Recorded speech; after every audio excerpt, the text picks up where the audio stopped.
Woodward entered into a large wood-paneled room that stood just off the main entrance vestibule.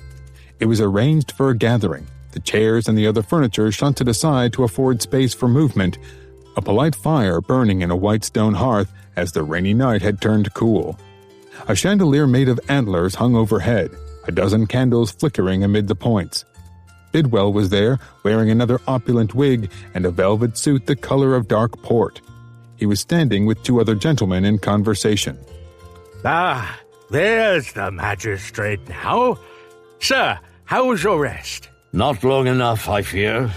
The rigors of last night haven't yet been eased. Bidwell tossed a glance at the other gentleman as Woodward crossed the room. The magistrate tells a remarkable tale. It seems he and his scribe were almost murdered at a tavern on their way here. The rogue was evidently well-versed in murder, isn't that right, sir? He lifted his eyebrows, prompting Woodward to take over the story. He was. My clerk saved our skins, though that's all we came away with.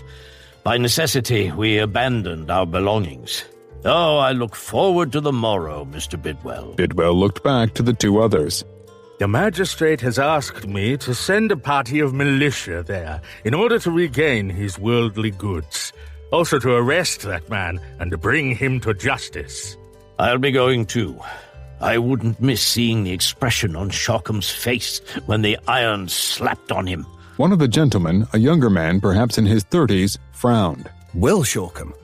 I've stopped at his tavern before on my trips back and forth to Charlestown. I had my suspicion about that man's character. They were well-founded. Furthermore, he murdered the magistrate who was on his way here 2 weeks ago. Simon Kingsbury was his name. Bidwell swept a look between Woodward and the other two gentlemen.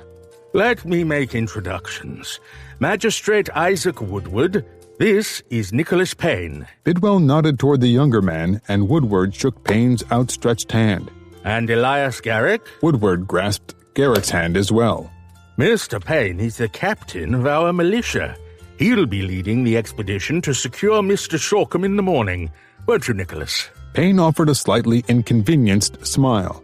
My duty, and my pleasure to serve you, Magistrate. Mr. Garrick here is our largest farm holder. He was also one of the first to cast his lot with me. Yes, sir. I built my house the very first month. Bidwell glanced toward the room's entrance. Ah, here's your scribe. Good evening, sirs. Matthew entered, managed a wan smile, though he was still dog-tired, wearing shoes that pinched his feet, and in no mood for convivialities. Bidwell motioned him into the parlor, and Matthew crossed the warmly lit room. Pardon my being late. No pardon necessary. We were hearing about your adventure of last night. I'd have to call it a misadventure. Surely not one I'd care to repeat. Gentlemen, this is the magistrate's clerk, Mr. Matthew Corbett. This is Messrs. Nicholas Payne and Elias Garrick.